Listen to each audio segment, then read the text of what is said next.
Wow, what a difference. The Talkbuster Podcast. Hi, I'm Chris Chipman.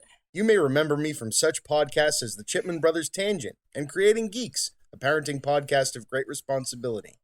I'm here to bring you back to the late 90s, early 2000s, a time of Amrays and clamshells, a time of late fees and VHS tapes being replaced by DVDs, a time of stale gumballs and overpriced candy. Yes, that's right. I am talking about the time of Blockbuster Video, the Walmart of the video rental industry, the mom-and-pop video store killer, the corporate big choice video store that everybody loved to hate. Blockbuster is mostly gone now. Kids today will never know the crazy Friday and Saturday nights with lines wrapped around the store to rent the next big movie. No more will regulars who are in the know arrive at 10 a.m. on Tuesdays to snatch up the new rentals that week before the weekend rush. Most of all, no longer will young movie geeks like myself have the memories I, and many others like me, made while working there. You see, under all of the corporate evil and bad practices, Blockbuster was a home, a comfort, a place where I made lifelong friends and even met my wife. It is because of these memories that I, and I'm sure many of you, have, that the Talkbuster podcast was created. A place for me and others to share our memories of what once was, of the before time, of the long, long ago. I'm looking forward to see where this goes, how it evolves. Join me, won't you?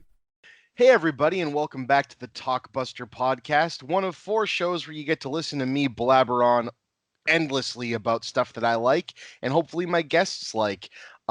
Before I get to who my guest is tonight, which is a very special guest, I'd like to do as I always do, thanking my $15 or more patrons. That is Mason, Christopher Finnick, Patricia Chipman, hey mom, and QK Campbell Jr., who goes as Green Goblin on Twitter, and he was on one of the earlier episodes of this show. I'd also like to thank my newest patron, Dan Williams, who is at the Talkbuster Live podcast and who I've known for quite some time. And like a lot of my shows, today's show is brought to you by the Geeks with Shields podcast, your place for all things good and nerdy in this, the darkest timeline. Go over there and check those guys out. They're in the midst of their Bootober, which is now September and October this year. And Slagathor, who's the wife of the main host there, is running her Geeks Who Haunt horror movie focused podcast. And I'm on a couple episodes of that season 2 coming up very soon. So go check them out. And without further ado, I'd like to introduce my guest. Good sir, tell the world who you are. Hi, I'm Russ Burlingame. I'm a senior staff writer at comicbook.com and the co-host of the Emerald City Video Podcast and Delicious Flavor, a Psych Rewatch podcast. I love it. So, before we get into the podcast proper, give me a quick rundown of, how you fell into those couple of different gigs. Like, what do you got? In terms of my day job, I've been writing about pop culture on and off professionally since 1999. It's funny, I actually recently was cleaning my office and I found an invoice, the very first time that I got paid money to write about comic books, at Wizard magazine when I was 19. Well, that's awesome. Yeah, and I'm 39 now, so I picked up this invoice and I'm like, holy crap, this is literally more than half my life. I'd never thought about it. So I did Wizard when I was 19. I did not get credit for that internship, but if you're 19 and you got the opportunity to write for Wizard in the 90s, you don't say no. Holy shit, yeah. You kidding me? Yeah. So the nice thing is I developed a lot of relationships there and friendships that I always tell people the very first interview I ever did at Wizard was Dan Jurgens. And wow. Yeah. And Dan and I don't know why. To this day, I don't know exactly what I did because Dan doesn't remember either. But we talked, and he called my editor and said something along the lines of like, hey, I like that kid. Have him call me from now on. And so after I was done with my internship, I continued to get freelance work that I had absolutely no right to, because it was like, well, if we want to talk about Aquaman, we got to bring in that dopey kid with the freelance gig. Oh, man. So you kind of just set yourself right up there almost unintentionally. That's awesome. Yeah, exactly. And I've worked at a bunch of places. I worked in politics and in like covering politics as a reporter and also writing PR for Ralph Nader during one of the elections. I did some work at Newsarama for a while and at a site called Comic Related, which doesn't exist anymore. And then after Newsarama, I was looking to change gears and possibly leave entertainment journalism and go someplace else. But Comic Book, who at the time nobody was paying attention to, but they reached out to me and basically said, "Hey, would you like to come write for us?" And I said, "Well, I would, but the site kind of looks terrible." At the time, it was basically just a clearinghouse for other people's links and Right. press releases. And I basically was like, I tell you what, how about if I generate some original content, and if that works for you guys, then awesome, and you can afford to like pay me, and I can stay on.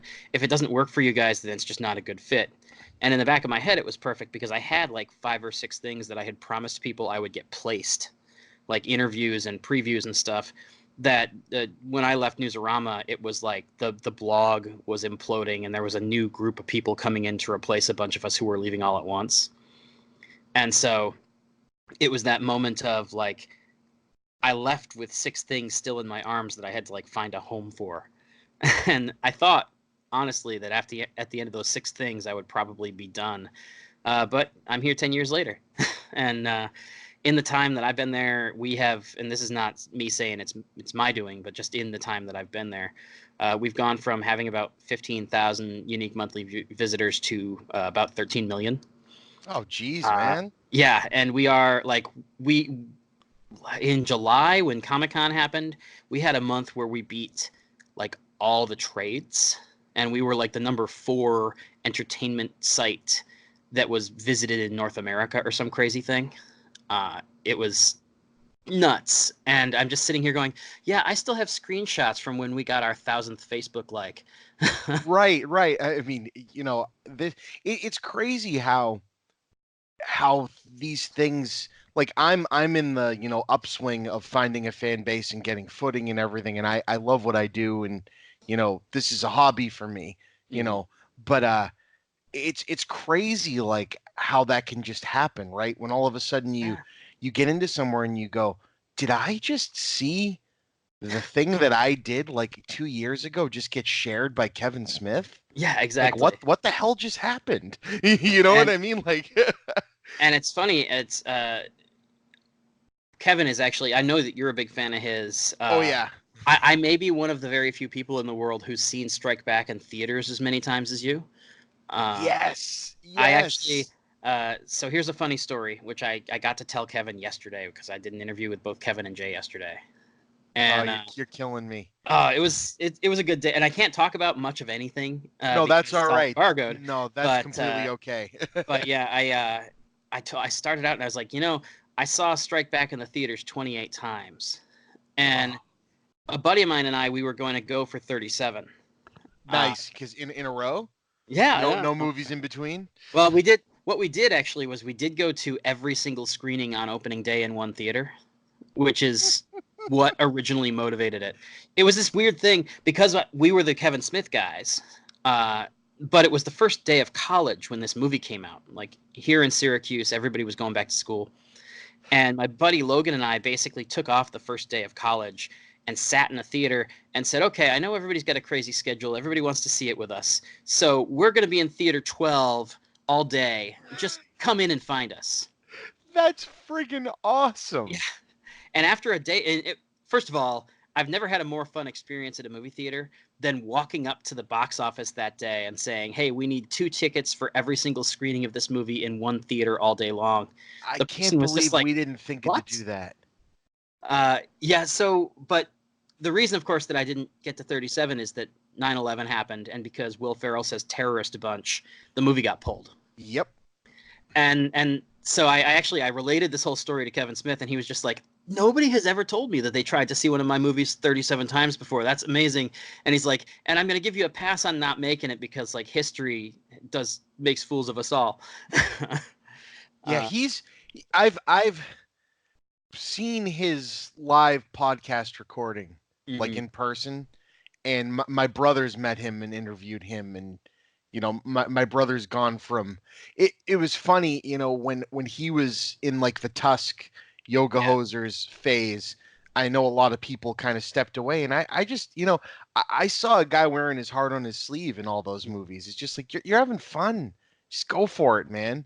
And Yeah. we went and saw him do a Jay and Silent Bob Get Old in the midst of that, Uh, and my brother turned to me at the end and goes, he goes, for everything bad that I've said about his kind of recent career turn, he's mhm. like, it's so good to just see that guy just be one of us still up there Yeah. on Oh yeah. stage. Like he'll never stop being that guy. And I don't know if you've caught. I actually forced the Geeks with Shields guys unintentionally to rewatch all the Kevin Smith films, and we did a director smackdown where this is an idea that they Mhm. came up with my help.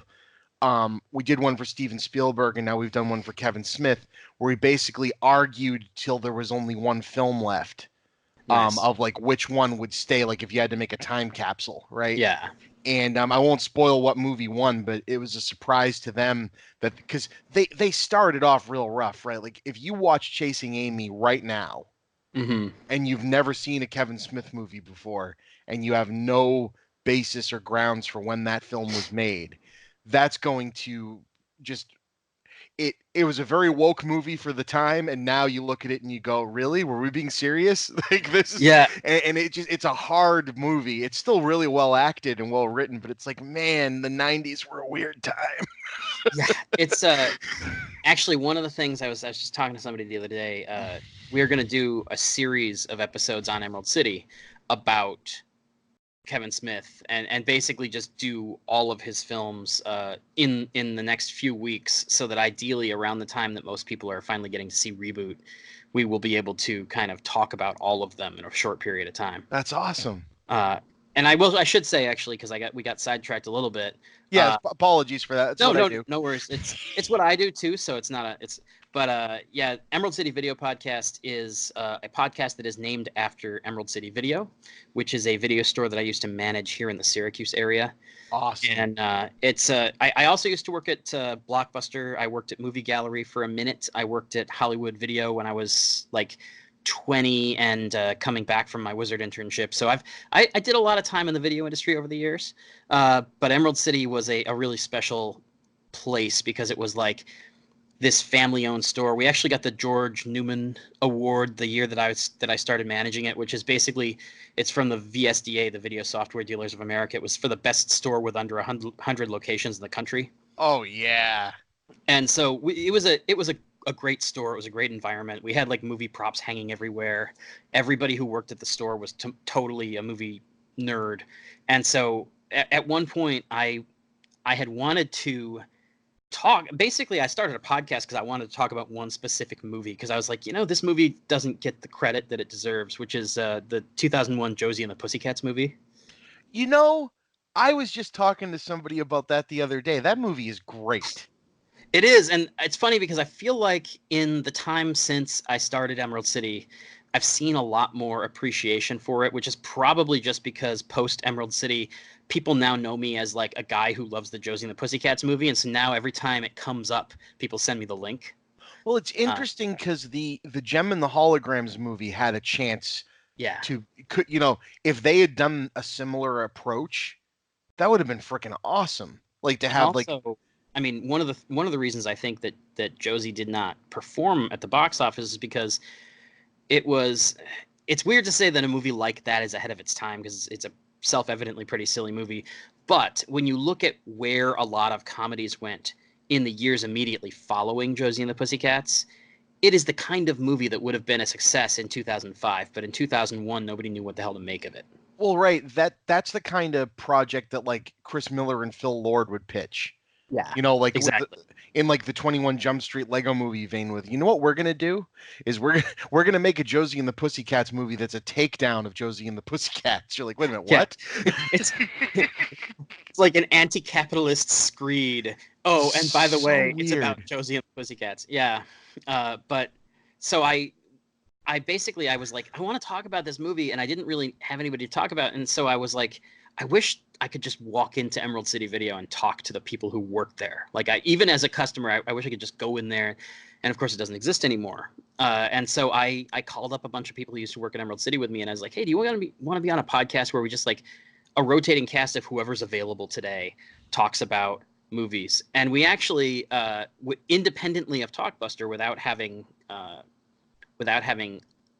listened to your show at that point, which I'm not 100% sure how long you've been doing your show. We might have actually been before it, but in any event, we did. How long have I been doing my show?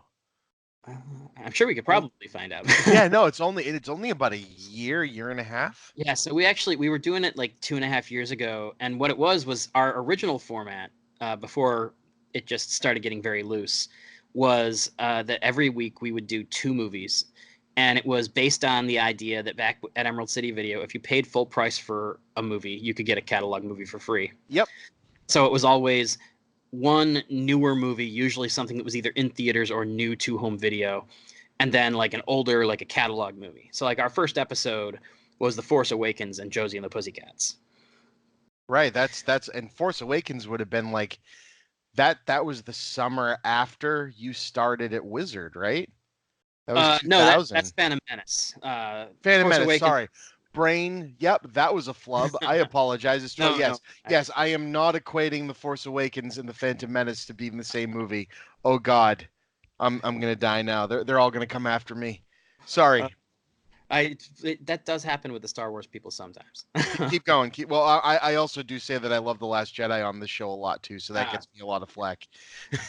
That's all right. I think that your brother would have me burned at the stake because I actually enjoyed most of the Zack Snyder stuff that he did in DC.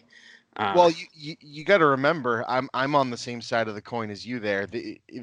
So. I did not know that. Again, I must not have gotten that far in listening to the old. Yeah, podcast. no, so again, God, this comes up on the shows a lot, but I really like Man of Steel and feel that if there was a movie in between Man of Steel and Batman versus Superman that kind of established that that was the origin story of Clark Kent, right, then I would have bought Man of Steel a lot more. But it transitioning into the mopey edgelord thing that was Batman versus Superman, I just felt we didn't get the movie in between the two. Yeah, and I can agree with that. Crap out of me, because I think Zack Snyder's awesome, actually, and not like I'm not one of these like crazy cultists that wants to see his cut of Justice League. I actually refuse to see Justice League at this point because I'm just so done with all of it. But here's my thing with Justice League is kind of weird. I thought that it was a fine movie. I think that's the kind of movie that if it had been made 10 years ago, people would be like, holy shit, this is amazing. But because we've had 25 amazing comic book movies in the last 10 years, that's just not a conversation we're having. Correct. And so for me, it's like, I don't mind it. It's fine. It's certainly not great. And I like, if you are one of those people who's deeply invested in Snyder's take on the DC universe, I can see why people are super into like wanting to see his cut. But I also think it's a weird situation because everybody compares it to like the Donner cut, and they're like, "Oh, well, this could happen because after all, Richard Donner." And I'm like, I mean, theoretically, yeah, but that was like 21 years later. Like I was managing Emerald City Video when the Donner cut came out on DVD. Yep. And that I wasn't born yet when he was shooting Superman 2. Nope. And something my brother and I would unequivocally agree on is that Watchmen is a freaking masterpiece. So that's a side. And he also is a huge torch carrier for Sucker Punch, which I always bring that up when the Snyder people get on his case because I'm like, like he likes the movie that everyone hates that this guy made, right? It's actually funny. We did, and we didn't finish it because a lot of the times my most frequent co-host on Emerald City is Zach, and he's like a serious hardcore journalist. Actually, if you saw this week, the Washington Post had a story about that kid who got beaten at Charlottesville. Yep. The photo in that story was taken by Zach. Jesus. And basically the reason that DeAndre Harris's story has been as big as it was outside of like activist circles is because Zach was there to get that shot. And so, and I'm not obviously giving him credit for what Harris has gone through, because Harris has been handling it like a trooper. But Yeah. like, it's one of those weird things where I'm just like, yeah, I'm off doing Comic-Con, and that's like really cool and really exciting. But it's so weird because like the guy who I work with the most is off like trying to actively change the world. I remember you shared that with me when we were first communicating back around Comic-Con, to make this happen. Yeah. You were like, oh yeah, I'd really like to get me and Zach on at the same time, but he's probably off doing X. Yeah, he's You shooting right now. He's shooting the UAW strike, and which. Wow. But so in any event, we sometimes get into these like theme months and stuff, and oftentimes don't get to finish them because something will happen with Zach's day job. And we did, when Justice League was coming out on DVD, just for shits and giggles, we did Snyder Cut month, where we went through and we watched like both versions of Dawn of the Dead and both versions of Watchmen, and did deep dive kind of, not just like here's the difference, but like talking about which one we thought was better and why and blah blah blah blah. And we got to Sucker Punch, and I had to order the DVD because there's no way to get the director's cut if you don't have a physical copy of the movie. Yep. And the need to order the DVD, which I do actually have sitting on the shelf behind me, but the need to order the DVD slowed our pace down and screwed up our timing to the point where we completely fell off it. And so we still have to do Sucker Punch and Batman v Superman at some point. My biggest problem with Batman v Superman was just that it bored me. And it was a bummer because there were great ideas in it. And it bored me. Like I sat there, it's because the movie got cut down so much. I feel like that I think that's definitely, I think for a lot of, it's funny because for whatever reason, my head was making a lot of the correct like leaps that I needed to make for the movie to make sense. So like I watched it with a bunch of friends, and I got out of it, and a bunch of people there with me were like, I don't know what the fuck I just watched. And I was like, really? And I just kind of explained a bunch of stuff. And later I would hear like Snyder explaining it, and I was dead on for what he was trying to do. Of course. And I don't know why, because like objectively looking at it, especially in hindsight, now that you have a more completed cut available on DVD, it's like, no, there was a lot of like really missing stuff that like in an objective way the movie did not work as well as it should have, or didn't make as much sense as it should have without it. For whatever reason, my brain just made the correct leaps, but I just as easily could have made totally incorrect leaps and been explaining the movie wrong to people. That would have been even better. Zack Snyder comes out and he's just like, yeah, so the film's about actually a secret cult of people that are into Rainbow Bright. You're like, wait a minute, what? See, the funny thing is that because of the way that he interacts with his audience now, because he's so direct with them on that what is it, Vero, and everybody takes it so seriously, and then like websites like mine will write about whatever comes out of it. I kind of like, I would adore it if he just did some kind of bizarre troll, just came out and was like, nope, the movie's actually all about, and then just name some wacky garbage, and then just watch like the blogosphere trying to explain how that makes sense in some way, shape, or form. It actually reminds me, have you ever seen the film The Last Exorcism? I think that I did, but if I did, it would have been like when I was at a video store. And... yeah, it's not great, but it's it's one of those offshoots of the found footage circuit of films. But its angle is a really clever one. It's about a priest who's a bullshit priest. Like he's like a Bible Belt televangelist kind of guy that's the son of a guy that did that, and he's making a documentary about showing the world that all of this is BS and like the exorcisms that they do because a kid is suffocated to death in one. He's like, I just feel everything ethically and moralistically that like I was okay making money off of this is now out the door. And so he goes, I'm just going to pick the first letter I have, and goes to this seemingly benign thing, and it all goes to crap. But So it's a clever like angle on it. It's just, Mhm. it's everything after that has been there, done that. Yeah. But he's got a bit at the beginning where he's interviewing with the people that are filming his documentary, Mhm. and she's like, so you have a really good control over the audience out there. He goes, yeah, I have such a good control. I could probably just say anything, and as long as I give it my spiel and my voice and my say the few things about God and the Bible, they're gonna Mhm. believe it. And she goes, really? She goes, anything? And he goes, yeah. He goes, damn it, I could say my grandmama's apple pie recipe, and they'd hallelujah at the end of it. And she goes, no way. And he goes out there and does that and looks and Nice. winks at her, and I'm like, that's good. Yeah. Like, that's awesome. And you just kind of, I could see Snyder doing that. Of course, the other side of that is that people like that are terrifying. Yes. I actually Yes, they are. My favorite non-entertainment podcast is this thing called Behind the Bastards. Ooh. And it's like interesting stories about the worst people in the world.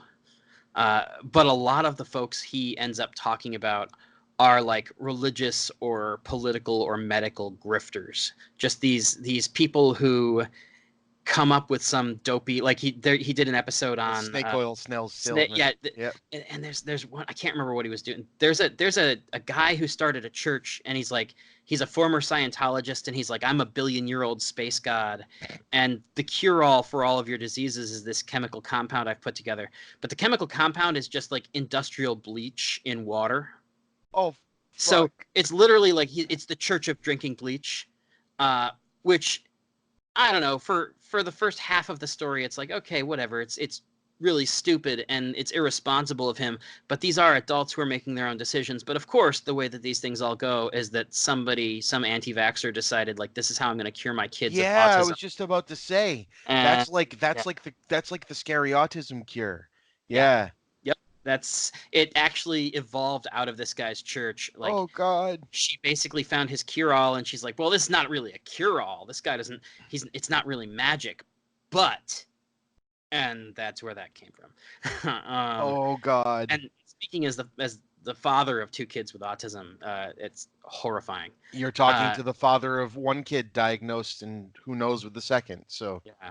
So that's, but yeah, that's people like that scare me because like I listen to Behind the Bastards and I'm just like listening to the early part, because usually it's like he'll do a 2-part episode where it's like he runs on Tuesdays and Thursdays, and usually the Tuesday part will be like the early part of the person's life where they're like a decent enough person or maybe like a low grade con man, and then the second half is like where the Nazis come in. oh God. And so usually like you're listening to the first half and you're just going, this is kind of funny, this is really kind of weird, it's entertaining to watch this all unfold, but I just know what the second half's going to be, and oh my God. Jesus. But in any event, we are going to be doing the Snyder month. We're going to be finishing that at some point, and that's going to be a fun little journey, because I've never watched Sucker Punch since I saw it in theaters, and I actually didn't dislike it. I was just kind of indifferent to it. Yeah, correct. But it'll be real interesting for the first experience I've had with that in so many years, to be after the DCEU movies and as part of this experiment where we're going to watch both versions in 24 hours. Yikes. But yeah, and the other is just because I'll finish what is nominally the introduction, even though we're now 20 minutes in. Oh, dude, it's good. This is how I like to run it. It's fine. No, I'm actually the same way. One of the things when I interviewed Kevin Smith for Jay and Silent Bob Reboot the other day, we were talking about that a little bit off mic, but I can't say pretty much anything about the interview because it's all embargoed until closer to when the movie comes out. But the one thing I Right. can't say, because it doesn't have anything to do with content, this was one of those very standard, like if you're a reporter, you get these all the time, 15-minute phone interviews with a publicist on the line to make sure that you behave yourselves. Mm-hmm. And at around 18 minutes, I said to Kevin, I was like, look, I know we're way over on time, but I got this one last thing I really got to ask you. And can we do this? And he goes, oh no, I'm having a good time, man. Like, just keep going, and like whatever time you need. And so we start talking, and we got carried away talking, and 90 minutes into our 15-minute interview, he asked like, we were talking about my boss being a big fan, and he's like, "Has your boss seen the movie?" And I said, "No." And he goes to ask the publicist, like, "Hey, can we get his boss a screener?" And the publicist is just gone, because at some point that hour and a half, she was just like, "Fuck this." um, so this is pretty much my speed too. But yeah, the first podcast I did that anybody ever paid attention to, I used to be on a show called Archie Digest, a Riverdale podcast, and it was like 3 middle-aged white guys who had made we were career entertainment journalists. It was me and a guy called Chris Hayner from GameSpot, and Craig Byrne from K-Site, which used to be Krypton Site. And we had a Riverdale podcast because when we went to the set before the show had ever aired, they screened an early cut of the pilot for us, and we all loved it. And we're like in the bus on the way back to our hotel going like, we're a bunch of like 40-year-old white dudes who really loved Riverdale. We got to do something with this. Yeah, of course. And because everybody is working at crazy jobs with crazy schedules, we got in about halfway through season 3, we just completely lost track of doing it. And so we haven't done a new episode in a long time, but the success of Archie Digest kind of prodded me to be like, you know what, these TV show things are really fun, and also it keeps you pretty focused. Because while Emerald City, I basically do what we're doing right now, and it kind of goes everywhere. There is something good. There's something like kind of satisfying from a productivity standpoint of having a show where it's like, no, I know how to get from point A to B. And so, absolutely. That's the show I do with my wife. That's the Creating Geeks one. We have a plan, we have a topic, and we keep it clean and lean, and we just go. And I love being able to do stuff like that, but I also love meeting new people and just blabbing on about things we love for however long. Well, and that's once we did Archie Digest, I started thinking about other shows. I actually wanted to do a Cheers podcast because I love Cheers. Oh my God, that would be great. And very much actually like what you were saying about Chasing Amy, where it was like really woke at the time, but you watch it now and it's a little bit less so. Yeah. There's a lot of stuff in the early episodes of Cheers where you're just like, man, I could see what they were doing here. And that was brave as hell in 1983, but now it's creepy. Yep. And so my ex-girlfriend from like my college girlfriend is somebody who is she's now a beer blogger living in New Hampshire. Oh, no shit. And so I was like, I called up Carla and I'm like, do you want to do a Cheers podcast? And she's like, I've never seen Cheers, but yeah, why not? But we wanted a third voice because it was like we didn't want it to be just in jokey, which is what happens when it's like somebody you've been friends with for 20 years. Absolutely. And so we went looking for people and we just didn't find anybody. And about halfway through the process, I like reached out to somebody who I knew would be a pretty good fit. And he was like, no, but you know what I was thinking? We should do a Psych thing. Because I know he knew I was a big fan of Psych. And so like suddenly it morphed into, instead of doing Cheers, we were doing Psych because it's 111 episodes or something instead of 300. Yeah. And I'm just like, man, in 3 years when I'm done with the Psych podcast, if I still am feeling the Cheers thing, then I will have a completed, 8-season podcast under my belt that I can point at and be like, no, this is a good idea. Right. Look, people, I can do this. Yeah. But it's weird. It's weirdly satisfying though, being part of the Psych kind of ecosphere, because even though there's like 6 Psych podcasts, which for a show that's not on the air anymore feels excessive, people respond every time we do a new delicious flavor. It gets like 5 to 6 times as many downloads as like any given episode. Great title for that show too. Yeah, it was funny because at the time I was still doing Archie Digest, and we were doing a limited run podcast doing a deep dive into Doomsday Clock, which ultimately got abandoned because Doomsday Clock became so incredibly late. Doomsday Clock is a comic. It's a sequel to Watchmen. Yep. And the comic is so incredibly late that most of the time I was just like paying for the thing to be hosted and then not actually having anything to do with it. So we abandoned the idea. We're like, we'll probably come back to it when the book is over. But we did like 3 episodes in the space of 7 months or whatever it was, and we're just like, no, this makes us very sad. So I like did this weird thing where I like, okay, well, I'm gonna make sure everything has like a clever name and then a colon and then an explanation of what it is. And everybody had like uniform logos where it was like we've got like a bold circle with an object in the middle, and it's very monochrome. And it's like you lined them all next to each other, and it all looked very good. And Delicious Flavor was kind of like the best of the combinations of title subtitle. It's good. I don't know. It's perfect actually. But and it's also perfect because like most of the folks who are doing psych podcasts, it's like the Psych Minute or the Psych Rewatch. It's a lot of things that are very, very like simple, matter of fact titles. Right.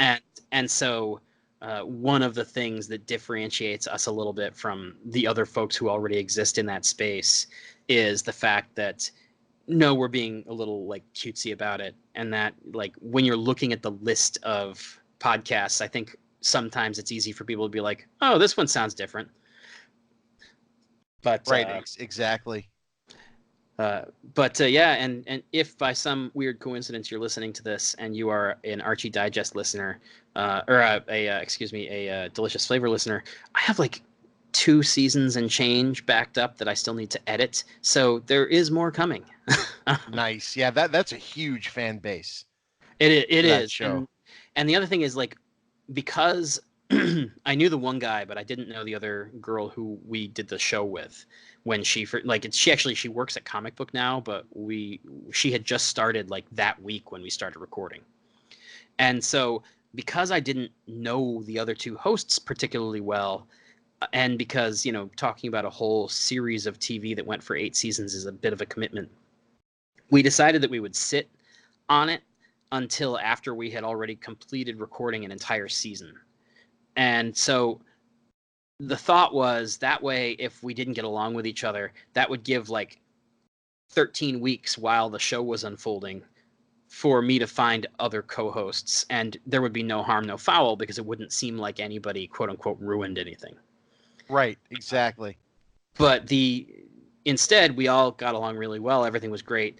And it just became a thing of like, you're 13 and then 15 and then 17 and then 24 weeks behind on your editing because you have this giant stack of things, and it doesn't feel quite as urgent as if you have 1 or 2. Right, exactly. I did that for the summer for all of these. Mm-hmm. You know, I was by the end of June, I had, 4 months worth of stuff in backlog, and I'm like, oh, this feels great. Like I can just like kill one every once in a while and pop it out there, and it's just like, oh, awesome. Yeah, and that's one of the things that I will say, like one of the things I miss the most from the video store. Yeah. Oh, cool. We came full circle. We're back. We're back to working at video stores again. But one of the things I miss, like legitimately from the video store, is having conversations with interesting people, some of whom are not necessarily people who I know or would have been friends with if I hadn't, happened to be at the store they were at, right. about the things that I'm passionate about. I actually, a good friend of mine, Steven Alexander, he's a video game developer who you can find him on, I think it's Indiegogo, because he has he is in kidney failure, and he's on dialysis, and he's waiting for a transplant. Yep. And that. Yeah, well, because he is pretty good at going viral. Yeah. He had a thing a while back where he was like on dialysis, and he's like, hey, I got 8 hours. Let's see if I can get celebrities to say hi to me. Yep. And that was like, it went everywhere. He like has a custom video that Triumph the Insult Comic Dog sent him and stuff. Oh. But so like Steve, actually, when I first met him, it wasn't like on the internet because he's really good at going viral. He worked at Emerald City before I did. And I distinctly remember walking into Emerald City. It was the same night that I had dropped off my application, and Steve was there, and we'd never met before, but I had just moved, and like the day that I moved, a box of stuff got stolen off of the porch, and most of the stuff in there was DVDs. And so I went to Emerald City and I rented Mallrats because I didn't own it anymore. Oh. And Steve and I like bonded over Kevin Smith, and now we're friends all these years later. That's awesome. And it's like, it's that thing of like, there's a, and it's funny because fandom has gotten so toxic in a lot of ways on the internet. Yes, it has. It's easy to forget that there's something really positive about having kind of a shared communal experience around entertainment. I felt that way standing in line for PAX. Yeah. This was the first year I went to PAX, and I was standing in line outside of it, waiting, and normally that would be an awful experience. Like, I'm waiting in line and rolling my eyes, and I look around and I'm just like, we've got people from all different walks of life. Like, you've got, in the same line, you could have a bunch of like esports gamer kids, like college, type, like, that would be like crushing beers if they weren't standing in line here. And then you've got a whole bunch of kids in anime cosplay. And then you've got, the Magic the Gathering group over here. And I'm looking around and I'm going, and we're all happy. Yeah. We're all happy to just be here together. There's no bullshit. You know what I mean? And that made me really happy. Yeah. And that's one of the things I do like, and conventions are great for that kind of experience. And there are settings where it still happens, but I think that that's one of the things I really miss about the video store experience. Agreed. Is just being able to kind of come to a common place with other people who just appreciate art, and to like, Bob and I could have a conversation in the aisle of a video store that does not degenerate into us arguing about Zack Snyder. Right. A lot more easily than you can do on social media because, Bob is known for his hatred of Batman v Superman. And like, I'm constantly getting retweeted by the Snyder Cut people because I work at a site where we basically report on that stuff. And I try my very hardest to not be especially biased one way or the other. Right, and that's your job, right? Right, it's my job, but also even more than that, I genuinely feel like my gut instinct is like, look, this is like a kooky fan movement. It's right. There's a through line that's kind of weird, but there's place. no exactly. It's weird, but they're not hurting anybody. And I genuinely feel like because so many people take for granted that they're crazy. You get a lot more people being abusive to them than you get them being abusive to people. And so I tend to just kind of bring to the table that like, look, this is just a thing that happened. Like, I don't. Well, also, thinking about the majority of us. Yeah. And I've said this to my brother before, who were on the, oh God, what has George Lucas done to his property Star Wars with the Phantom Menace? That like, I run in a circle of people that like a copy of episode 1.25 or 1.5, whatever the Jar Jarless cut was passed around in. So it's like, if we can be petty enough to like think that was funny, then these guys can have their little, whatever. I still really want to see the Topher Grace. Did you ever hear about that? The Topher Grace cut? No. I'm surprised I haven't. A few years ago, he was trying to learn how to edit. And he basically took the position that the entire prequel trilogy could be just mercilessly slashed and turned into one really good 3-hour movie. Oh, okay. He apparently cut it and then like did a screening for a bunch of his like Hollywood friends and then took feedback, basically using professionals as a test audience to help him learn where his strengths and weaknesses were as an editor, which first of all, like really solid strategy for, but obviously it's one of those things where you immediately you hear about this and a bunch of people were like, no, it's like, it was a legitimately good cut. Like, I don't know that it serves much of a purpose, but like in terms of what it was trying to do, it did it really well. And so I always have this like morbid curiosity of like, what was that cut?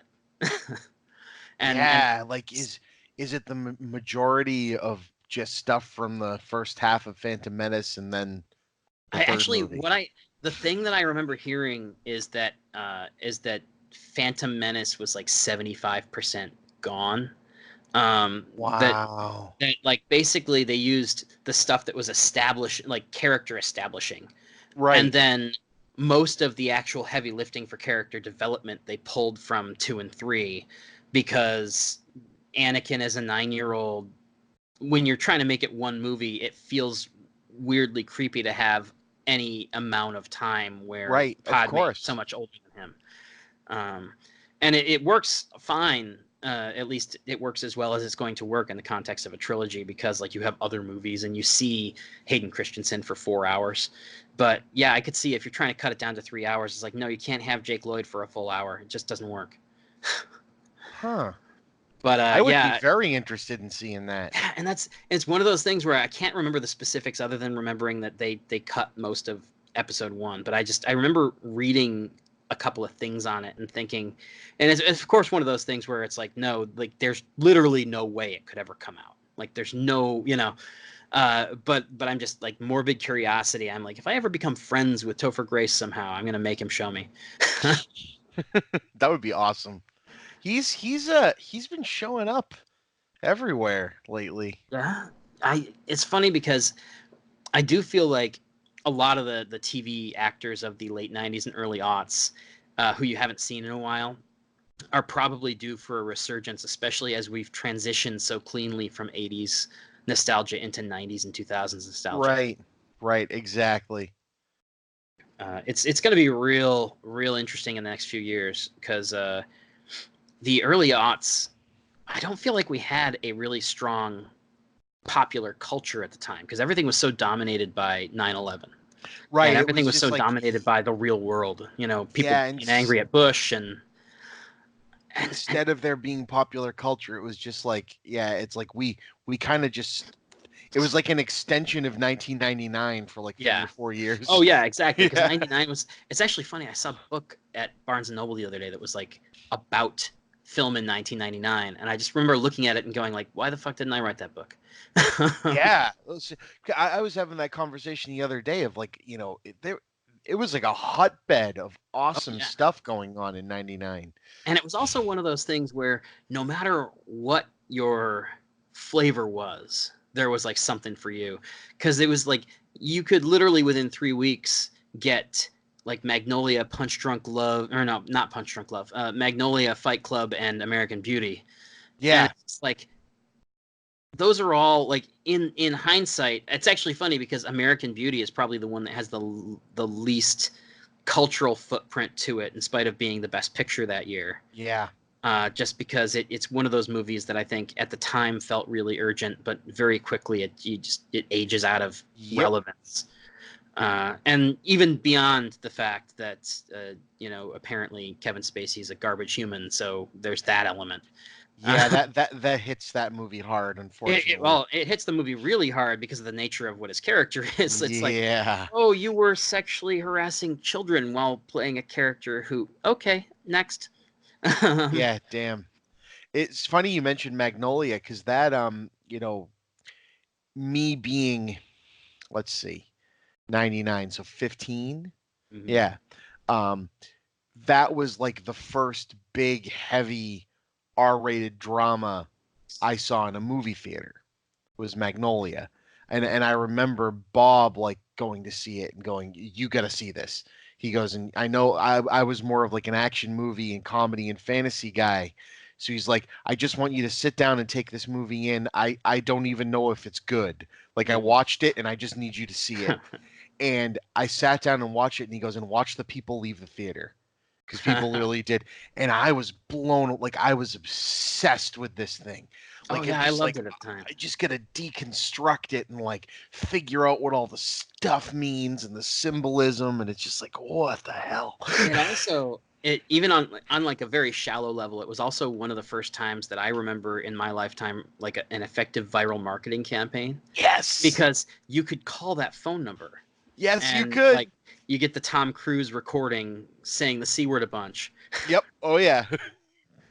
Which I think probably was part of the reason people were walking out, because like people were not. I remember having conversations with people at the video store that people were not prepared to hear that come out of Tom Cruise. Yeah, that was one of my favorite spite recommendations. When like a person just like they just be going on and be like, "Oh, I like these movies, but this one like pisses me off," and I'm just like, Does anything make you happy? Here, rent. You'll like this. It has a lot of actors you like in it. Mhm. Whoops. It's funny. I tended to do that with like, and again, like because you liked Magnolia, it's not like you're giving them a bad movie. It's Right. just one that you knew they weren't gonna like. And I tended to do that with a lot of things like Eraserhead. Oh, that's a great one. Eraserhead was great because at the time when I was at Emerald City, it was back when Lynch had not signed a distribution deal with anybody for that movie, and so the only way to get it was to pay $50 and get it from David Lynch's website. and so we were because the other stores within about 5 miles of us were 2 Blockbusters on either side. And there were no, because like in the small town that we were in, there's no Hollywood, there was no other family owned anything. It was just us and Blockbusters. And you worked at Blockbuster long enough to know if you have to go to a director's website and pay $50, that tape is not in the store. Correct. and so or the DVD, excuse me. And so we were the only people in town who had it, and we were a college town, because Syracuse, obviously. And so people actively wanted that. We had 3 copies. We spent $150 on 3 copies of Eraserhead because there was that much demand. Nice. But when it was not being watched by the film students, you just have 3 copies of this movie. And I just, when you get these people who are being difficult, I'd be like, I don't know what this is, but the college kids really like it. That's awesome. And yeah, that was always fun. So paint me the picture of Emerald City a little bit. Like what was like size, location. It's funny. We actually, when I started there, we had 2 locations, and that was never by design. It just took a really long time for us to move. We were in DeWitt, New York, which is a suburb of Syracuse, and it's like an upscale suburb. And immediately before moving to DeWitt, we actually were in East Syracuse, New York, which is a not upscale suburb of Syracuse, which is where I live now. And the East Syracuse location, we were below a bowling alley, and so it was like a long, narrow store. And at that store, we didn't have like the props and the decorations and all the stuff that we ended up putting up when we were at DeWitt. It was a very simple, like, family-owned video store. It was all those metal, like the wire shelves. Yep. We did have a porn room, which at the East Syracuse location was through those old Western doors with beads. At the DeWitt location, there was a closable door. It looked like you were going to the bathroom. So we actually had to correct people every so often, like, no, the bathroom's the other one. We had security cameras because you can't have a closing porn room door and not have security cameras. Yep. But yeah, so the store in East Syracuse was pretty standard. Like, it was, long, kind of cavernous place. We had a very big selection. We had something like 12,000 movies. Oh, damn. That's very big. Yeah, it was a big store, and we continued to have a huge selection because we never got rid, like, if something had not been released to DVD, or if we couldn't get our hands on it, we would not get rid of the VHS. Yeah, with Blockbuster, that was like an employee driven thing, right? Because you'd get the printout that says that hasn't rented in a little bit. Yeah. Go take it off the wall and sell it, and be like, we're not gonna frickin' sell our VHS copy of The Wicker Man. Are you kidding me? Like, I remember those, and I remember too, because of the fact that it was so automated, and it's kind of like how Twitter ruins everything because the algorithms don't understand how humans actually work. Correct. It was the same thing at Blockbuster, where you would get a statement and it would be like, this hasn't rented in 6 months, so get rid of your copy of Home Alone. It's like, no, it's a fucking Christmas movie. It hasn't rented in 6 months because it's not Christmas anymore. Are you stoned? Yeah, Jesus. And when it rents at Christmas, we're going to need like 12 more copies because everybody decides they want to see Home Alone.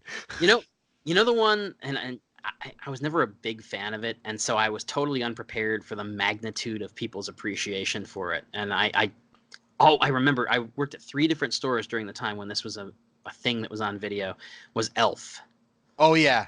Yeah, And that movie exploded. Yeah, and it was the one that everybody came back to. When I came back upstate after having lived in New York and worked for the Nader campaign for a little while, so in like late 2008, I came back up, and You have had a very interesting 20 yeah. years, man. Oh yeah. But so when I came back upstate, Emerald City had closed down while I was in New York City, so I started working at this movie gallery near my house while I looked for a big boy job. And when I was there, it had been, whatever it had been, 5-6 years since Elf was in theaters. And because it was no longer a new release and because it was a holiday movie, we had one copy in the store. And that was a shit show. Yeah, because that's, that's before every channel. That wasn't in the rotation of Christmas movies on ABC Family at this point. Hadn't made it. And that was the big thing. And I think it's funny because people always talk about that with A Christmas Story, that the thing that really elevated it and made it a classic, so to speak, was the fact that everybody saw it on TBS all the time. Yep. And it's the opposite with Elf. I feel like once it was on TV, it finally chilled the hell out. Yeah. Yeah, because people could get it. It was like this, and it was interesting. That movie, the year that came out on DVD, Blockbuster gave that out as their DVD bonus. Oh yeah, like they gave the employees a Christmas gift every year, and we all got Elf. Yeah, I forgot about that. I wasn't there for the Elf year. I can't remember what it was that I got. We had Bruce Almighty, Elf. I forget the other ones. I think one of the two, because I was at Blockbuster for about 2 years, maybe 3, and I know that one of them they gave us a 3-month movie pass. Yep. I remember that. That was cool. And which it's actually funny, when I was at Emerald City Video was when Blockbuster rolled out the no late fees program and the movie pass. And I wish, I don't think that this footage exists anywhere. I don't know that it ever got on television, but I wish that I could get my hands on it. I got interviewed by the local news because Emerald City, the one in DeWitt, was actually you could go out of the little plaza that we were in, stand in the parking lot, and see with your naked eye the Channel 9 news building. And so when Blockbuster rolled out the no late fees program, they basically sent a guy down the street to be like, "Are you guys going to go to business now?" And I was like, no, because we're not the same store. Ultimately we went out of business for the same reason that Blockbuster did, which is basically that people were gravitating away from video stores as a thing. Yep. But we were providing a distinctly different kind of store that Blockbuster was, in the sense that 40% of our revenue came from the adult room. And we had a significant chunk of our revenue came from 3 sections that simply did not exist at Blockbuster. We had a cult section, which was... Yes. Yeah. And then we had the Great Directors Wall. And we would there was a constant give and take among the staff as to who qualified as a great director. Oh yeah. When it first came down, it was the owner just set up the new release wall and then left. And so it was Fellini, Spielberg, and 2 other people. And I can't remember who. But I do remember that very quickly it became okay, so what do we do with the rest of this space? Who counts? And who determines what's great? Is Tarantino on here? No, and I did, the one distinct thing I remember is that the first thing that we as employees added to the Great Directors Wall was Scorsese. Right, of course. And that was I think the only time we ever added somebody to the Great Directors Wall without somebody objecting that he wasn't really that great. Yeah, it's hard to find someone that objects to that guy. Yeah. Actually, no. You know what I completely, the Vim Vendors stuff. There was a box set that came with Fitzcarraldo and all that kind of. Yep. And that was a whole conversation, because I think that somebody unilaterally, while everybody else wasn't working, just was no, this box set's going to go on the Great Directors Wall instead of in the foreign section. Was that Vim Vendors or was that Kinski? In any event, that did Fitzcarraldo? Yeah. Wasn't that No, I'm completely wrong. It's wasn't fuck. wasn't that Herzog? Yes, that's what I was. Yeah, yeah. I'm Yeah, just okay. picturing him in my head and going, "You're." But I'm totally, Kinski was the actor. yeah, yeah, yeah. Yeah, because Um, that was speaking. So that is a random aside. Have you ever seen Incident at Loch Ness? I haven't. No, I have Ju- physically held that disc, but I Yeah, okay. Just without even going into anything, you just have to see it. It I'll have it's to. amazing to see a director at Werner Herzog's level try to play in that genre that he had so much freaking fun. It's like I him. mean, It's like him and Zach Penn of all people playing themselves I in mean, a fake found footage movie. stuff like that just stuff like that delights me. It's wonderful. I love. I mean, The Dead Don't Die was one of my favorite kind of movie experiences of the last 6 months Yep. because you're just watching this going like, this is a fucking Jim Jarmusch movie about like zombies. What? And It's I kind could of just like, see the conversation that happening. You want to do yeah, what, Jim? Yeah, yeah. I want to make a zombie movie. it's kind of like the first moment that you realize that, oh shit, that guy on the back of the Piranha box is the same John Sayles.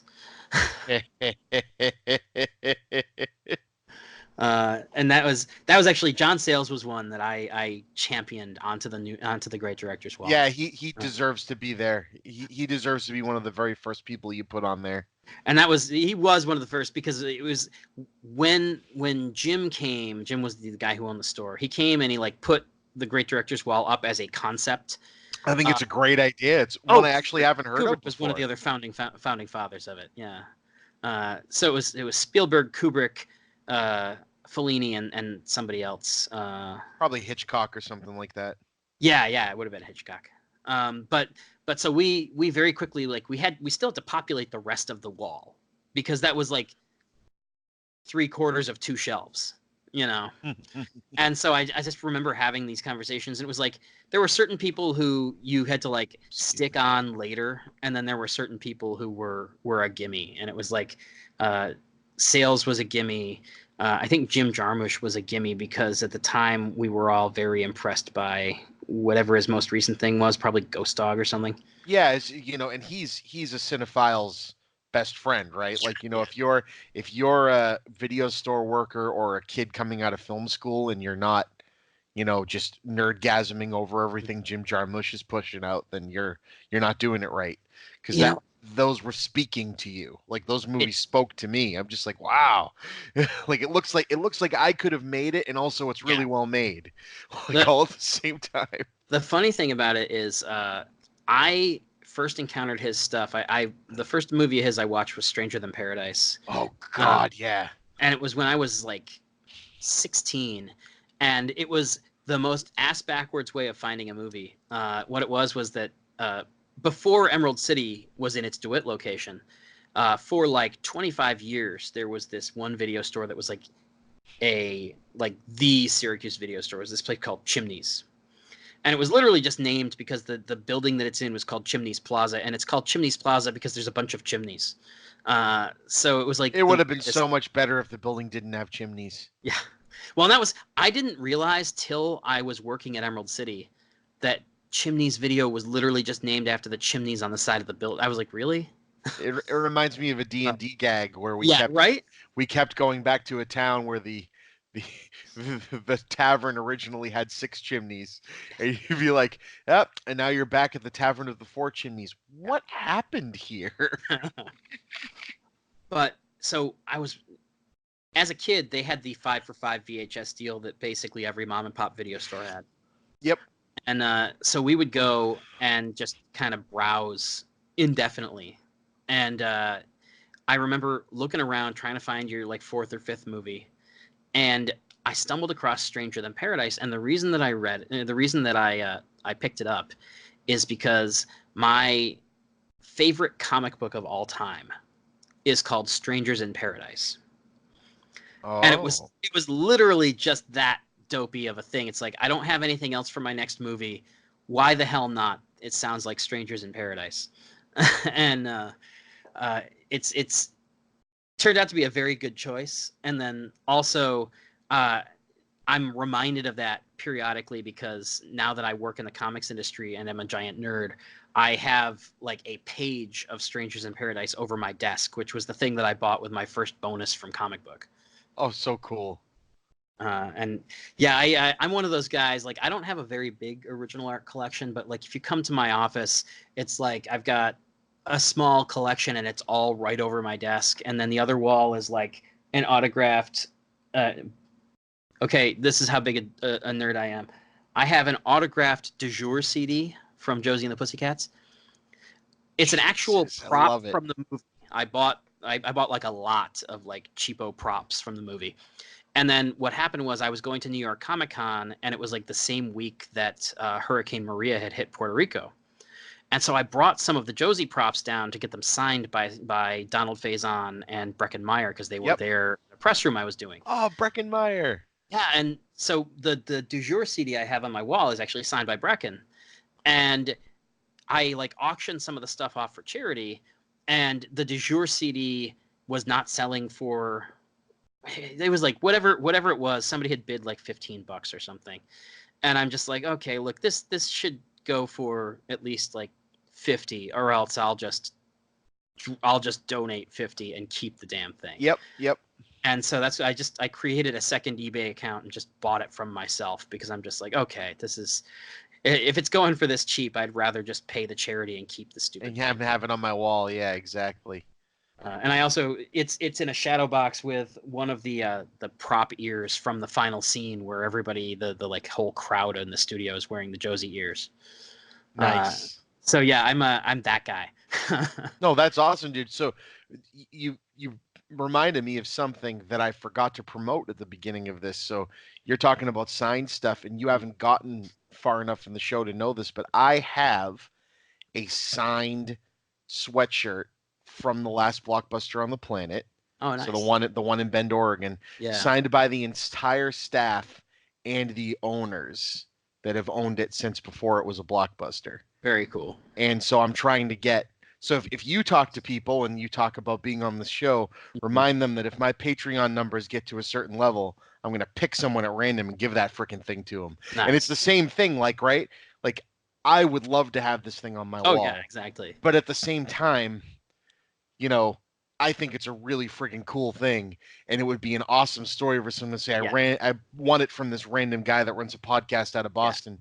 I don't know. Well, and with me, a lot of the time what I'll do is, because working in entertainment journalism, I'll end up with just piles of stuff. Oh, yeah. And sometimes it's like stuff that I bought, but a lot of the time it's either stuff that like, I have a pretty decent collection of Blockbuster Apocrypha that is just like, some of it I bought, some of it was sent to me by people who listen to the Emerald City podcast and are like, oh, he's the video store guy now. That's his thing.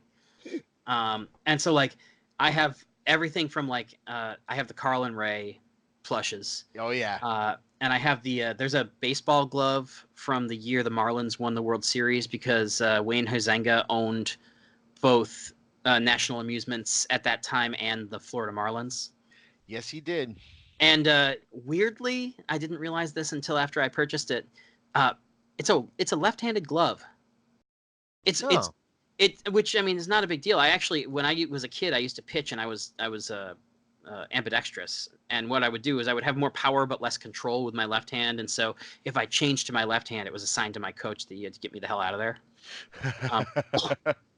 But so like I can still use it like if I throw with my left hand, but it's just, I'm going through the thought process of like, if you're going to give away hundreds of these at the stadium one day, why left-handed?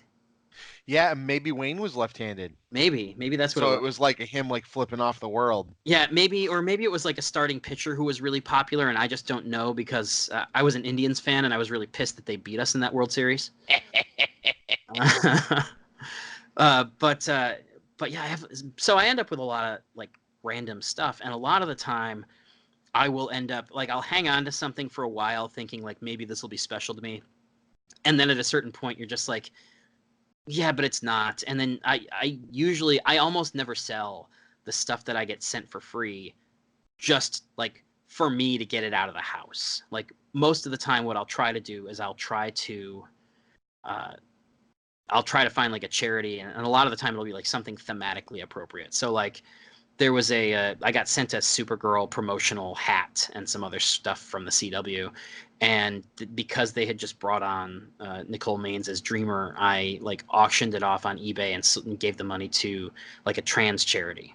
Oh yeah, no, that's awesome. And so like I try to do stuff like that, and it's like it does two things. First of all, it's a good use of this stuff that ultimately would otherwise just be collecting dust in my office. And the person that buys it is probably going to you get the 50-50 shot of it's someone that's just going to go and try to resell it for more too. Yeah. But one, the charity got helped out, and two, it's going to, I like the idea of stuff ending up with someone that it means something to. Yeah, absolutely. And actually in some cases, even when I'm like auctioning something on eBay, like I'll get somebody who like inquires about it. And it's like, no, if you're that person who's like really like who I can tell, like, no, this is the person who ought to have this. I'll just be like, look, I can't give it to you for its current bid because that's unfair to the person. But if you can get to be the top bidder, I'll stop the auction. Right, because exactly. It's just like, no, I this is a good place for this to be, and the money's going to go to a good cause. So it's like I can't, in good conscience, screw somebody and the charity. But if you can legitimately become the person who's going to get it, then I'll stop the auction now and I'll just ship it out. So every now and again you'll get that too, but so it's one of those things that you like to do, and unfortunately sometimes it just you end up with the stuff where it's like, no, it didn't go for whatever reason. And so I do have like a small box of stuff that I'm like, I should just do this as like a Twitter giveaway sometime, so that it finds a home. Yes. Because I have certain weird things. But yeah, I have a Blockbuster collection, which is actually, it's funny. I get all of the crazy, like, legitimately cool stuff that people send at like press kits and things, and most of that I end up giving away or selling or whatever. And then I'll have just the dopiest stuff where I'm just like, no, but it entertains me to have this. Like there was a thing that Blockbuster apparently sold or gave away. I don't know. I'm looking at it now. It's got a barcode. It must have been a sale item.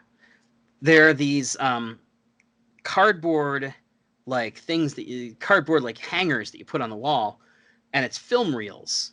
Yep. And you know what I'm talking about? And you can like put DVDs on them. Yep. And I found, like, I've seen them a handful of times, and it's always somebody asking like $25 for a little cardboard something, and I'm like, no. But I saw somebody who was asking something like $6.99 for them, and they had like 4. Yep. And I said, okay, that seems reasonable. And so I was like, can I get 2 and combined shipping? And the dude was like, I don't do combined shipping, but you know what? I have one more than I listed. So if you just buy one, I'll throw it in. Nice. And so like I have 2 of those, and I'm like, no, I'll keep that until it falls apart, because that's my own personal brand of crazy. Yeah. But you're talking to the guy who has the gumball machine from the store he used to work in. See, that's like one of those things. It's like a bucket list thing. I want to one of these days I gotta get not only the gumball machine, but also like one of the things that I've seen online is the old training manuals. Oh yeah. I almost have clicked go on a couple of those. And they're just crazy expensive. I don't have any of the trailer reels, but I do have I have one of the old Hot Picks VHS tapes. Nice. Basically the trailer reel, but on tape. And someone pointed me to on that. There's a Facebook page that's like a Blockbuster fan group. They're Remembering the Blue and Gold Blockbuster. Someone posted a link of like a shared Google Doc archive they have, because they used to work in like IT or something of just documents, like electronic copies of the training manuals and old video clips of the training and it's like, I just want to go through this someday and just watch it all. I gotta join that group now. Yeah, I'm actually apparently allowed to like approve people to be in it. I don't know how that happened. They just like you. They do. This is what keeps happening to me. So here's a funny thing that happened that was kind of happenstance. When I bought that Hot Picks tape, I received it in the mail, and it, by coincidence, the like central thrust of this particular tape is that David Letterman had just left NBC and was starting his CBS show. Oh, all right. And which, of course, because Blockbuster is kissing cousins with CBS through Viacom, it was a big thing. And so this was like they had David Letterman and what's his name? Jay Leno. No, it was there was a African American guy from CBS News, and I can't remember his name. And sorry. Somehow it's not on here, which surprises me. But so they had basically they were emceeing the whole thing, and by coincidence, I received this, and within about a week of receiving it, I got a message from my boss that our company had been purchased by CBS Interactive. And at the time, we were not allowed to discuss it publicly because it was like one of those things where CBS wanted to make the announcement themselves. But my way of quietly just poking at the bee's nest was to digitize this VHS tape and put it on my YouTube account at the exact moment that the paperwork was being officially signed to make a CBS property. That's funny. And nobody ever caught on to it because nobody had any reason to catch on to it. But it amused me. I think that's great. But yeah, that's one of the things too. I'm sure you know this because it seems like it would have come up, but I did not know this till very recently. Did you know that Blockbuster tried to do like a proto video on demand service? Yes, they did. And it was with fucking Enron? Yes, it was. I somehow I did not know that, and I was reading. I have like a handful of books on the industry, and there's like a little one, and I can't remember the name of it, but it's like a little like one of those 7 Stories Press kind of things, like those Noam Chomsky books about 9/11. And it was like just somebody's like 100-page essay that they turned into like a little book. And I can't remember what the hell it's called, but like they mentioned it in there, and I'm like, are you kidding me? I wonder if that's a thing that exists on the internet. And then it is, because God is good sometimes. Yeah, it's a wild. The stuff they were trying to do in the death throes at the end there was crazy. Well, and of course, you also kind of sit there and go, given the fact that everything Enron touched became completely radioactive, you're like, could Blockbuster have lasted another 3 years if they hadn't gotten into bed with those specific people at that specific... Well, you've heard the old story about the Netflix sale, right? Yeah, which actually apparently the founder of Netflix just wrote an autobiography. Yeah, that's going to be coming out soon. Yeah, but the piece of trivia that I thought was hilarious is that so whoever was heading Blockbuster at the time, which there were a few people. It wasn't Wayne. It was the guy after him, and I'm gonna forget the name. When they said, Reed Hastings said, Blockbuster said Reed Hastings threw everything but the kitchen sink at us, trying to get us to buy them, and we refused. And the next day after hearing that quote, Reed Hastings mailed them like a kitchen sink to put together. Nice. And it's like, that's pretty freaking funny. I like that. Yeah. This is a thing that I should have led with, actually. But I would be remiss not to mention while we're just kind of going off in directions. Oh, I love it. This is great. Were you aware that there is somebody right now who is planning to revive RST Video in Leonardo, New Jersey? No. Yeah, I was just there. They apparently have a deal with the owners to open in November. And they have like an Indiegogo where they're trying to generate the money to renovate the inside. That would explain why the inside looked like they were getting ready to renovate it. Mm-hmm. And that would be fucking awesome.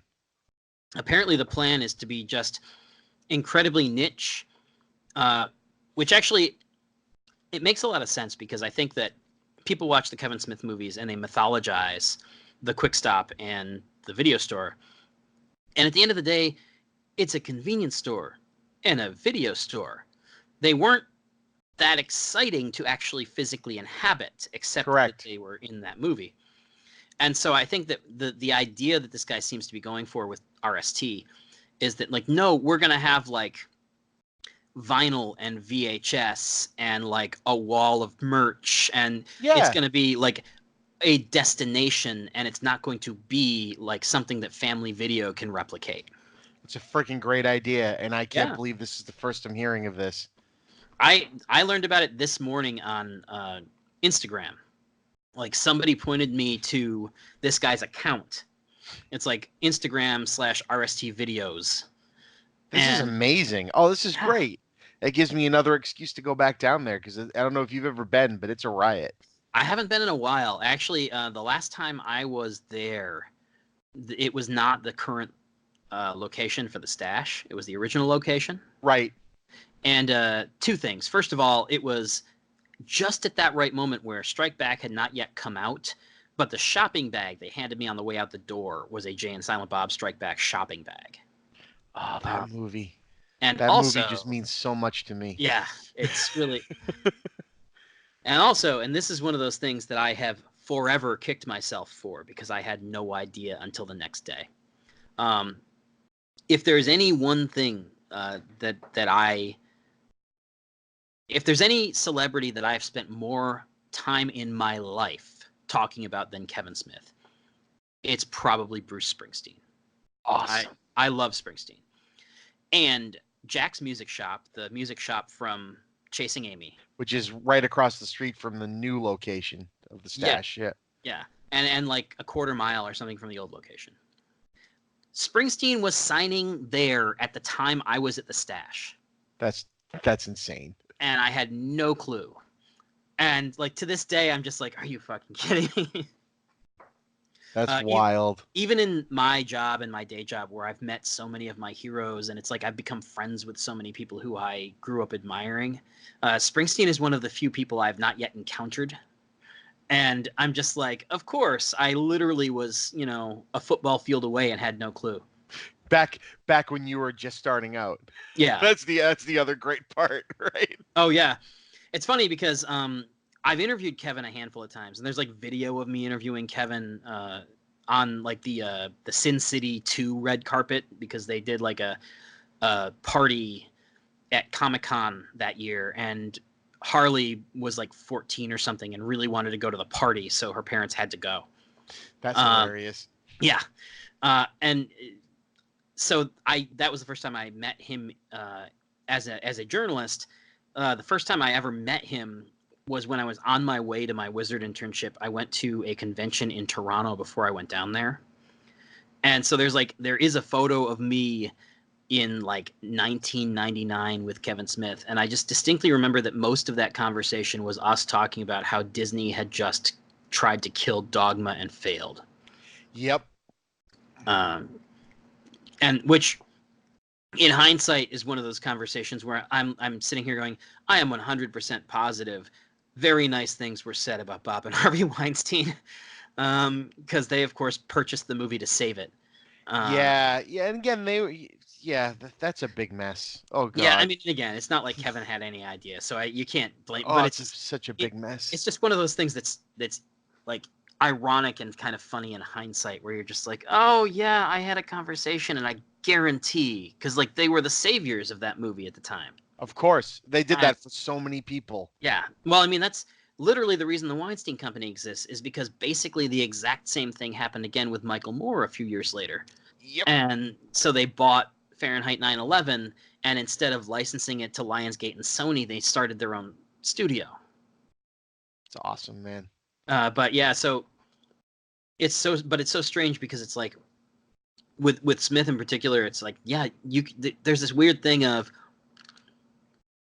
the two like photos that exist of him and me in the same place, even though we've met a handful of times, but the two like video records that exist, one of them was like when I was 19 and not doing this professionally, and the other one was like on a red carpet that he had no business being on for a movie he wasn't involved in because his daughter wanted to go to the party. That's so freaking cool. I love stories like, and I love that like when you take out the corporateness of it all, because everything's a product at the end Oh, of the day, that it's still the on your feet, walking around, bumping into people, random happenstance, that you then equate all the way back to being at a video store, finding someone that you might not have ever met before, and Oh, yeah. sharing something like a connection with them.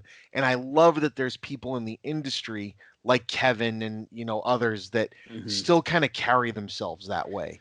Yeah, Carry themselves that it's like the like the mystery of running into like your new best friend at like the basement of a comic book shop, to play like a board game or something. And it's like I love that our culture still has that, even though the internet and everything is kind of moved away from the physical locale kind of side of it. I don't know.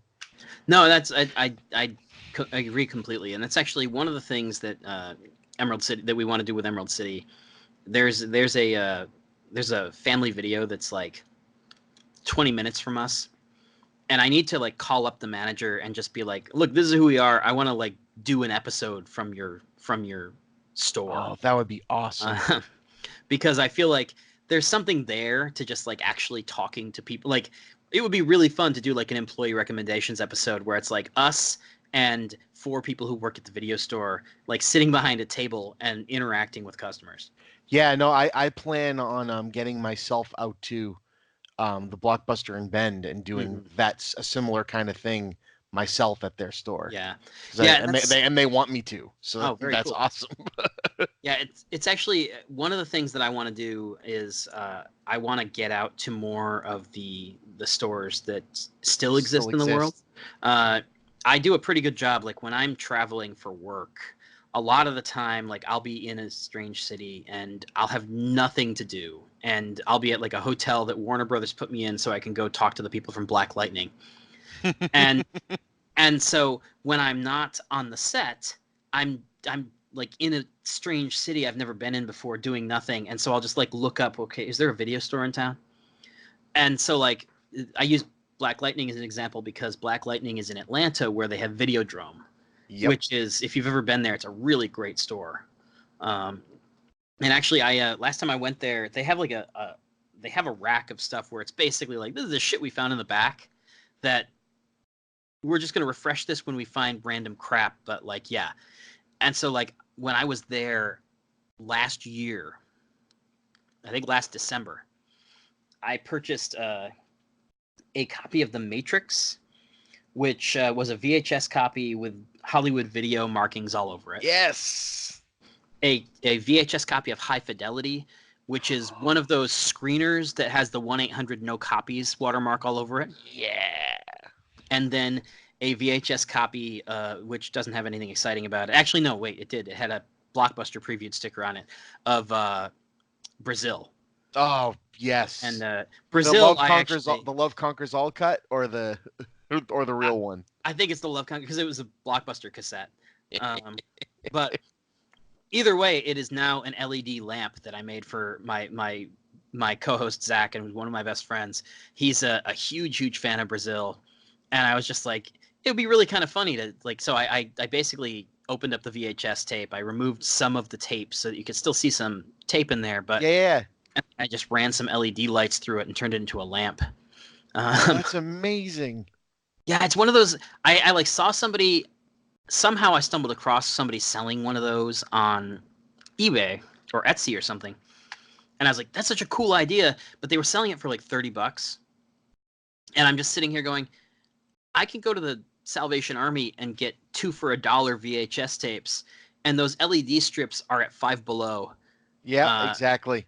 So if I'm not incredibly lazy, I can just do the same thing with whatever movie I want for $6. And so I did actually, that was a thing I did for a bunch of people for Christmas this year. Oh, that's awesome. I did LED lamps out of VHS tapes, and then the old clamshell cases, I made clocks. I bought little clockwork packs, and I like drilled a small hole in like a VHS case and made a clock out of it. Dude, this is it. As I say with a lot of people I find in this, it's like talking to like a long lost friend that I haven't made yet. Like we're on the exact same like level here. I love this. Well, when we're off the phone, one of the things I have to do is I'll have to get a mailing address for you, because I have I have essentially what amount to my version of challenge coins, which is once upon a time I bought a package of like 12 Blockbuster Pogs. and like basically what I'll do is I'll send them to people who are like who I get along with well and who are in this kind of like headspace. Or like I sent one to each of the two ladies who works with me covering the CW shows at work. Yep. And it's like, it's two things. First of all, it's like the Russ loves you coin, but also it's like, if we ever end up at the same convention, like bring this and I'll buy you a drink. Oh, that's awesome. I love that. Thank you, dude. Yeah, absolutely. It's my way of like creating a little community among the people who like the same weird crap that I do. Dude, that's awesome. So I was going to say, we've been going for about an hour and a half, and I've learned two things from this. One, I need to have you back on so we can keep talking. And two, it's really late for me. And and also tell Zach that it's a bummer he couldn't be here, and we have to do one of these again with him. That was literally right up until like yesterday night when I was like, hey, remember we're doing the show tomorrow? And he's like, I'm at this UAW protest. Yep. I'm going to try to break away, but I don't think I'll be able to. No, it's all good. So I wanted to invite you now to play Right Quote Wrong Movie. Yeah, which I have up on my screen. Okay, so this is it's stupid simple. But since you haven't played it before, I will give you the spiel. So a buddy of mine at work and we go to lunch and we come up with movie games. Mm-hmm. And this is the one that stuck the longest. We've been playing it, at lunch for about 2 or 3 years, and I started writing down all the stuff in a Google Doc and turned it into a Cards Against Humanity style card game. So the way it works is you've got a blue card here that I'm going to flip over that has the name of a movie on it.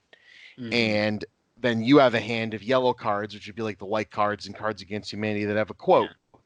And we have to throw quotes that are not from the movie that's on the blue card that are either funny or ironic when used in that film. All right. And hilarity ensues, hopefully.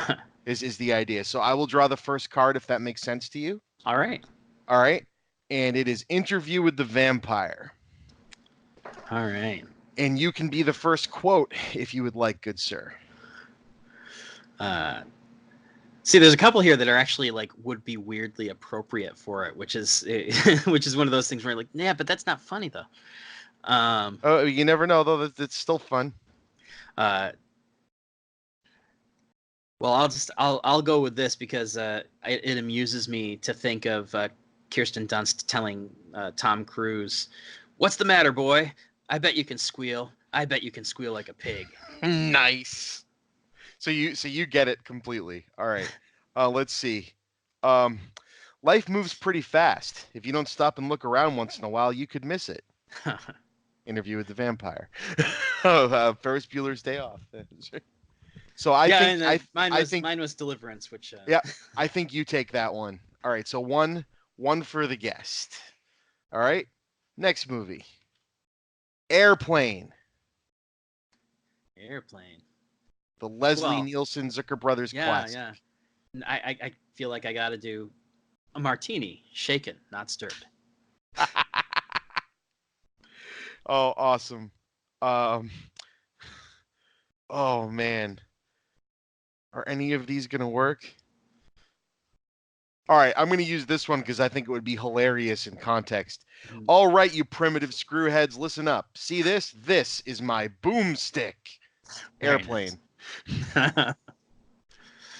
I'll go with you on that one because right. I do like a good drunk pilot joke, but I think that yours would have worked a lot better in context. Oh man, sorry, I have a drinking problem. Oh, Airplane. Oh, Pulp Fiction.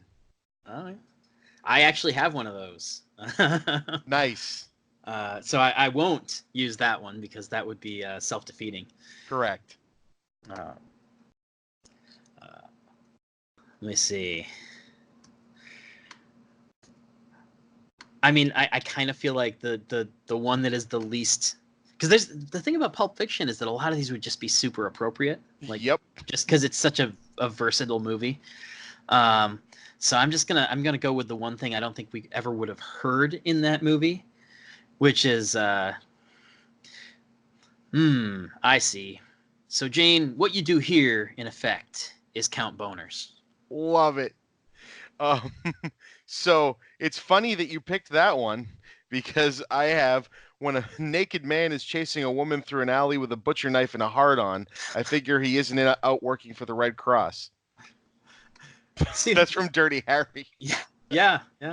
Which is great because I feel like you could just divorce Pulp Fiction from the whole thing, and our two quotes work better together than anything. Right, I agree. So that's a tie then. So we're gonna do one more because I really like this game. Forrest Gump. Forrest Gump. Well, I am tempted. I'm not going to actually use this one, but I will say for Forrest Gump, it's hard to resist. Bring out the gimp. Oh, Jesus. Yes, that's perfect. But just because it would be so grossly inappropriate, I'm going to go with, boy, the next word that comes out of your mouth better be some brilliant fucking Mark Twain shit, because it's definitely getting chiseled on your tombstone. Oh, Jesus. That's awesome.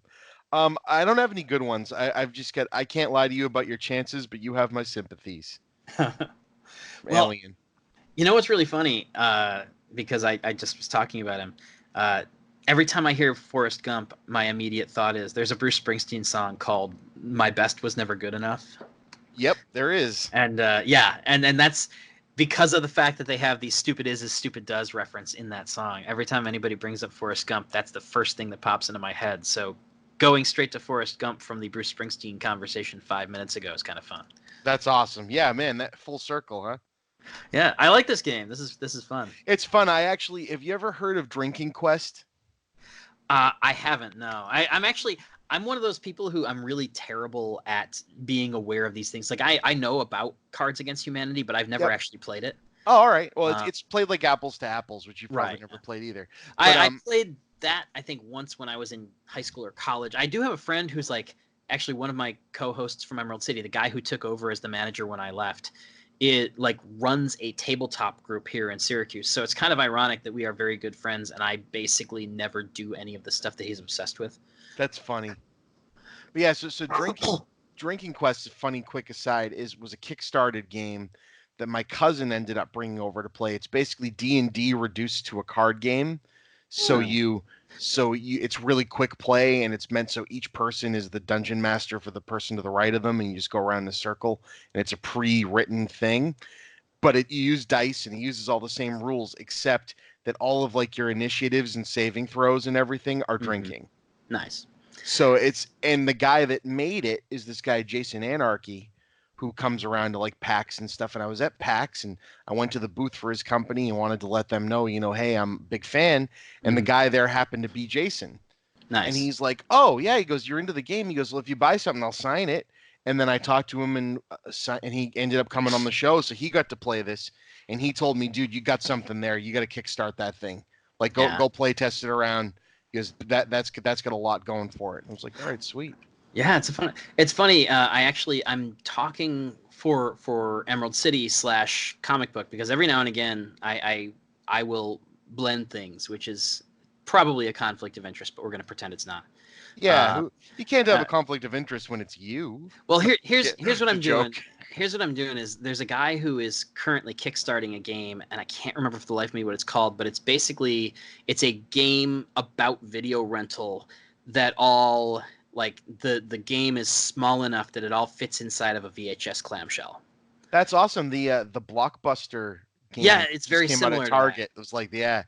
And I have both versions of the Blockbuster game, that one and the like 2000 one on top of my shelf here. But so I'm going to talk to this guy about his thing, and basically it's one of those things where I'm like, I think there's an audience for this kind of thing, but at comic book it's like we wouldn't actively pursue something like that necessarily because like our audience isn't super into the retro stuff. Yep. So what a lot of what I tend to do is like sometimes when it's like I want to have this conversation and I think that there's a portion of our audience that would really dig it, is I'll just bring somebody on Emerald City, and then I'll basically find when they say something interesting, I'll use that as a rationale to be like, oh, well, this person said this really cool thing on a podcast, so you should check it out. And that way, like, yeah, even somebody who I wouldn't necessarily have time to talk to for work, it's like I can convert it into a story by basically using Emerald City as the minors, so That's that you can awesome. train somebody up for the majors.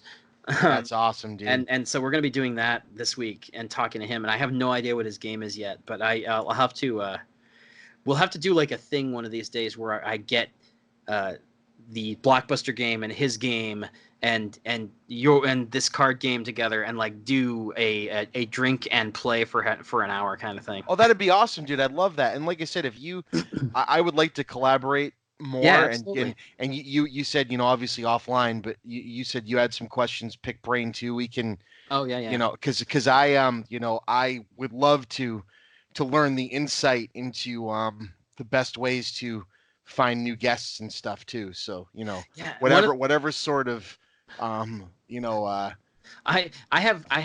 feel like the cheat codes to that kind of stuff. Just yes, because, of course like, you do. Of course, for you me, do. a lot of the answer is like, oh, it's like I work here. guy I work with. Yeah, it's funny actually.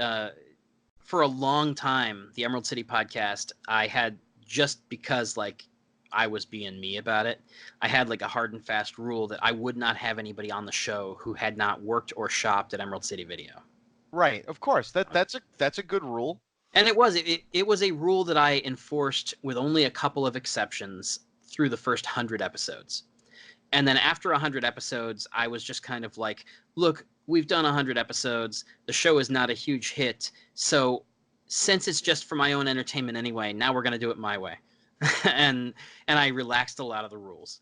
But the first guest that we had in like episode 3, and one of the very few people who was in the first 2 years of the show who had not been an Emerald City regular, was Joshua Fialkov. Yep. He's a comic book writer, and he had just done I always get the name wrong. Jeff Steinberg, Protector of Earth, I think it's called. I think you're right. And it's about a guy who works at a video store and has to basically become Green Lantern. And they had, the week that I was launching the Emerald City podcast, they had announced like their Comic-Con exclusives or something. And it was the Comic-Con exclusive cover was made to look like the VHS of Home Alone. Where it's like Steinberg's in the middle with the Macaulay Culkin face, and then there are 2 aliens looking in through the windows behind him, and they had like Be Kind Rewind stickers and a 5-day rental sticker and whatever else. And that was like, that alone, I just looked at that cover and I'm like, oh yeah, I got to talk to these guys. That's awesome. And I'll leave you with this before you go to bed, because this was one of the story they shared with me that I thought was just great. Okay. They had worked at a Tower Records video store in LA. And so at one point they called this woman who had rented, she was an actor's mom, and she had rented a movie of her son's, and it was late. It was on the late list. And they call this woman, and it was like, hi, I'm so-and-so from Tower Records, and I need to talk to you about insert name of the movie here. And she immediately exploded at them because she didn't realize it was a late list call. She thought it was like somebody using the fact that they had her phone number to try and like get at her kid. And so she like sprung into action to like be like, I can't believe you people would do that. And like just apparently went up one side of him and down the other. And then at the end they were just like, but we just need you to bring it back to the store. It's 4 days late. And she was like, oh my God, I'm so sorry. Jesus. Which is apparently the experience of working at a video store in LA. Yeah, that sounds about right. But yeah, thanks very much for having me on. It's been a blast. This has been it's been an absolute. And like I said, I love when I have a guest on where I realize, holy crap, we could probably talk for 6 hours. Oh yeah, and that means that I got to have you back on. It's one of those. I'm actively not saying certain things because because we could go on for another hour about it. well, and also like as we're like wrapping up and you're like, oh, we're just gonna have you on another time. It's like it suddenly occurred to me like there's like literally one sentence which is usually one of the first things that comes out of my mouth when I'm talking about the video store. And I'm like, no, but we had a great conversation without it, and now I can hold that for next time. Great, and let's schedule the next time as soon as possible. Yeah, So absolutely. even though you've plugged it as we've been talking, please, this is your chance to plug your stuff, my friend. Yeah, absolutely. You can find me on Twitter at Russ Burlingame, which is RussBurlingame. That's really long, and I'm not going to repeat it. So ECV_podcast is the Emerald City Video Podcast, which is also emeraldcityvideo.net. And because it's been going for a long time now, you can find that on like Apple and Podbean and Stitcher and all those places that you go to get podcasts. If you just go to my Twitter, you can find everything. You can there's a link in there to a gigantic list of all the stuff that I've written for comicbook.com over the last 10 years, and there's links to the Twitters for Delicious Flavor and Archie Digest and Emerald City. So basically, if you can figure out how to spell my name, you've got the key.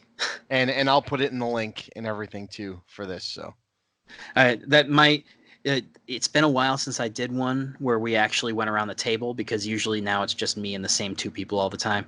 But that's really long. I'm not going to repeat it. Used to be part of a script, and so it's not for your audience. It's just how I talk. No, that's awesome. So, dude, Russ, thank you again for this. Yeah, This thanks has so been much. Like I awesome. said, really, really a fun time having you or being on. So thanks very much. Hey, you just turned into a host there for a second. Really fun Exactly, time having you on. Crap, when was the last time I was a guest? Oh God. Yeah, right. It's like when you're at the movie theater and it's like, enjoy the movie. Yeah, you too. Oh, Oh, I do that all. And may the force be with you, and also with you. Oh, Yeah. crap. Oh no. See, Anyway, growing up in a Catholic household, that's Yep. natural. So. Yep, we lift up our hearts. We lift them up to Yoda. Oh crap, I did it again. All right, well, so thank you, Russ, for being here and talking about this. And this won't be the last time you guys are hearing Russ. All right, So thank you for making it a Talkbuster night or day wherever you're listening. And please be kind, rewind.